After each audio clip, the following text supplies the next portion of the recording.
Everyone, I'm back. You saw me a few days ago, but I'm enjoying doing more and more content this season. And I'm expecting this to be a short 10-15 minute video. There was so much preseason action. I did my draft and spoke about it while talking to Pras 3 days ago. It was a little loosey goosey sort of draft. And, I've been thinking about it and how thought evolution happens when you're sort of beautiful minding your teams throughout we're obsessed managers. We're constantly thinking about FPL. So I just thought where I'd talk to you guys about the thought evolution today in terms of where my team is and what my thinking is, and talk about a few of the important pointers from preseason. Before we get into it, a quick plug from our sponsors, Fantasy Football Scout. Like you guys know, we've been working with them for the last 4 years.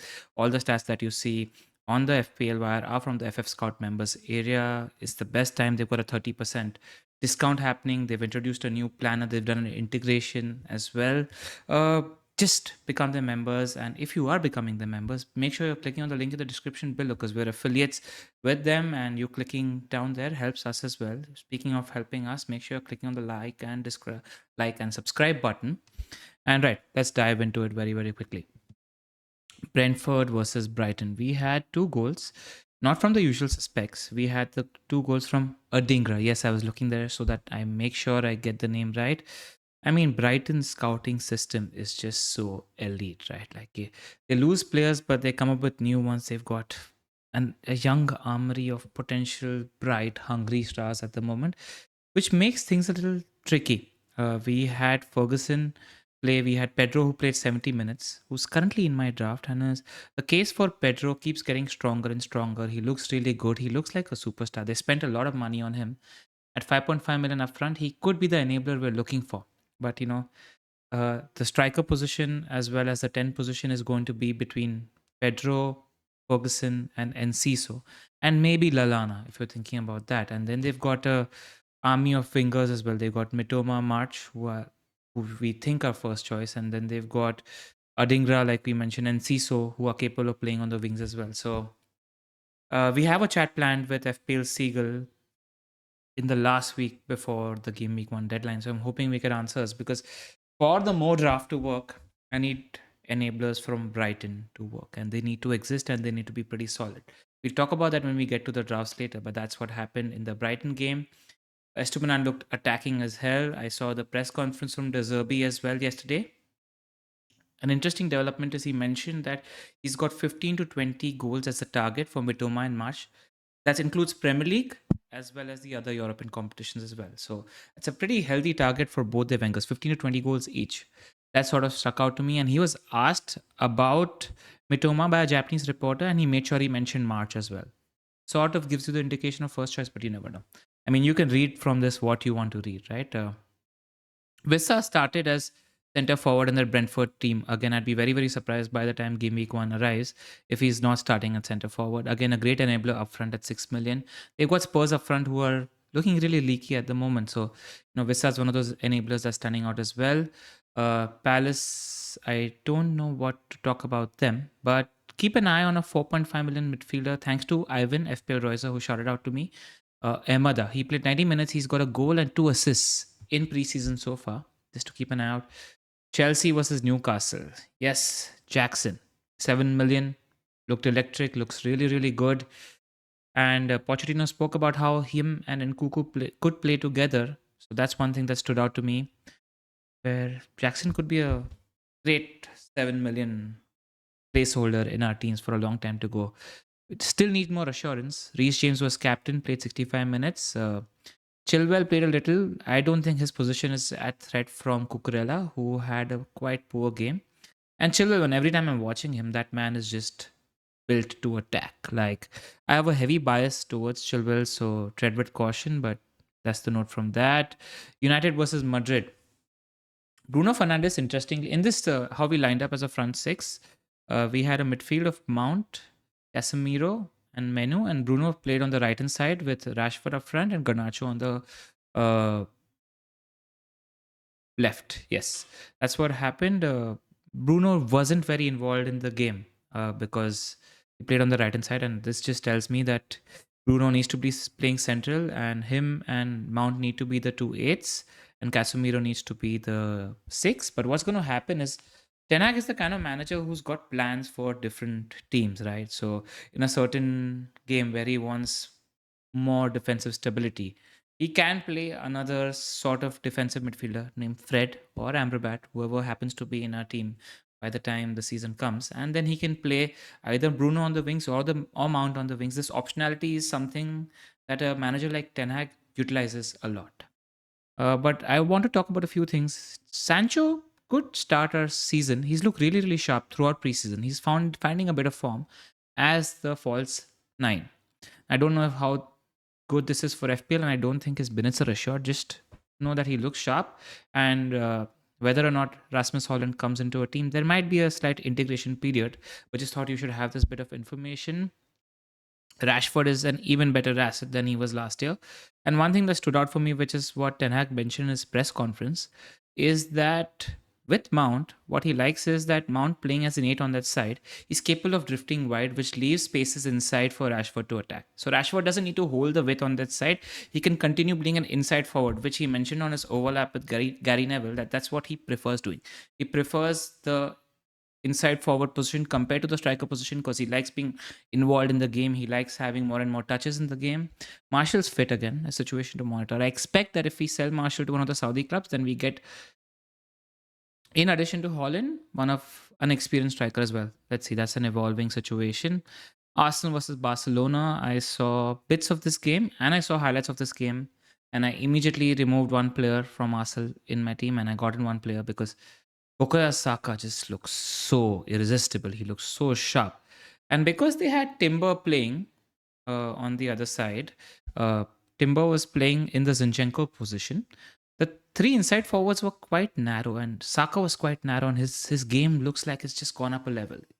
And I was flirting with the idea of not going without Saka. He looks irresistible. Like the tiredness that was there at the end of last season, no signs of that. I was telling my friends Baker and Goff and then who I talk FPL regularly, make sure I have Bukayo Saka in my game week one team because I tend to get experimental and there are things you sort of do to think that, oh, you have an Arsenal attacker in the name of Kai, but he's not Bukayo Saka. Bukayo Saka is the best FPL asset.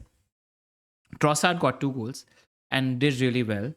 And the talk on Twitter and everything, everywhere around me is that Trossard sort of could be a threat to Martinelli's minutes as well as Kai's minutes because he's capable of playing LCM. He's capable of, and Kai played the left wing position. That's sort of fluid, right? I'm personally not worried about Martinelli's minutes just yet because I said he's ready to have a big season. I'm not worried about it just yet, but something to keep an eye on. Now let's talk about where my draft was the other day, right? I mean, I had Vissa up front. I had Enciso in midfield. Quickly, this is the draft I had in the discussion with Pras as well. I had Saliba, Stones, Chilwell, Onana as my keeper. I had Rashford, Salah, Martinelli, Havertz, Enciso, Haaland, and Vissa. Now, what are the loosey-goosey names here, right? Vissa, not really sure. The good thing is I think Vissa's minutes are secure early on. I'm not too worried about that. But Enciso, there's a little questionable nature about his minutes. I still believe in Enciso as a pick, but I'm like, if I want to do the more thing and if I want to make this entire thing more secure, and Havertz also has a certain questionability about his expected minutes, and I really wanted Saka, so I started filtering and playing around, and Saliba was a pick I wasn't confident about. And this is where I landed. I landed in a 4-4-2 where my keeper, Steele, by the way, 4.5, had an excellent game. I think we're not far away from him being confirmed as the first choice Brighton keeper. So this is the draft that I landed where I had Steele as the 4.4 keeper, 4.5 keeper. I had Estupinan, who got his way in instead of Saliba. And shout out to Alon from FML FPL because he put sense into my head when he was talking on his podcast. You should check that podcast out. My favorite podcast. I don't lie about it. Estupinan is the only wingback or one of the few wingbacks that attacks aggressively. Like because of the whole inverted wingback role and people playing in midfield, even Trent is playing in midfield. You don't have many wingbacks whose sole purpose is to just attack. Estupinan is one of them, and because of how attacking Brighton are, we generally forget that they are actually a good defense too.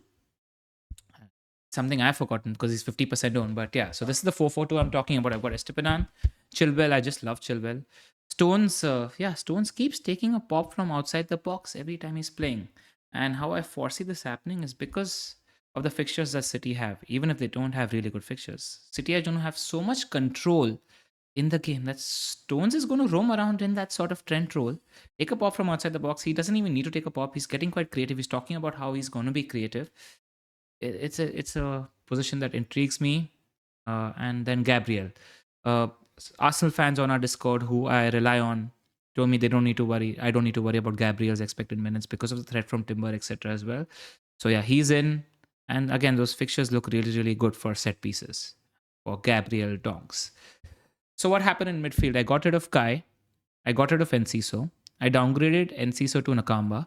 I put that money into an Estupinan and a Gabriel, and I upgraded Kai to Saka. So I have a 4-4-2 that, and Saka, like I mentioned earlier, looks irresistible, right? So the 4-4-2 looks like Estupinan, Chilwell, Gabriel, Stones, Martinelli, Saka, Salah, Rashford, Pedro, and Haaland.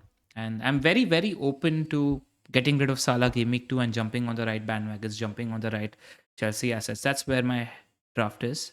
And what I think in the next 2 weeks, in terms of what thought evolution I'm expecting, I'm constantly weighing Salah versus no Salah. Unless Trent does incredible things in the next 2 weeks, I think I might go without Trent. But what I'm weighing up is Salah without no Salah. And if I compromise on Salah, then I get Bruno instead of him. I get another really good midfielder in place of Nakamba. I can get a decent benched 4.5 defender. I can get a Jackson or a Gabriel Jesus instead of Pedro. So all these small upgrades. Is it worth the Salah captaincy in Game Week 2 is the thought that's playing on my mind. And the thought that's playing on my mind is also thinking about the City Newcastle game where Haaland is going to be massively captain. Haaland could easily brace in that game. I'm really waiting to see a first choice 11 preseason game from Liverpool and see where we are. And constantly, I think I'm 65 the Salah draft and 35% and no Salah draft in terms of where I might land from game week 1. But yeah, this is just a musing video. Let me know what you think, because it's nice to let you guys know just what my thought evolution is, what my thinking is, however stupid or good it might be. I just enjoy talking FPL. Make sure you're hitting like, subscribe. If you like this video, share it on Twitter, RT on Twitter. It's the best time to join our Discord. Pras spoke about massive league prizes. I mean, Manager of the Month is going to earn the FFS membership every year. We got a trophy for the winner of the Discord League. There's lots happening. Conversation on the Discord is popping off in preseason. It's a good time to support us on Patreon or become a YouTube member so that you can get into our Discord and chat with us, hang with us. Zoff is back from his business trip. He was busy the last 10 days. I think he's back tomorrow. I'm hoping Pras, Zoff, and I can get a pod in the next 2-3 days. Could be tomorrow. And yeah, 13 minutes. That's it for now. I hope you guys enjoy this. Take care. Let me know what you think. And yeah, up the FPL.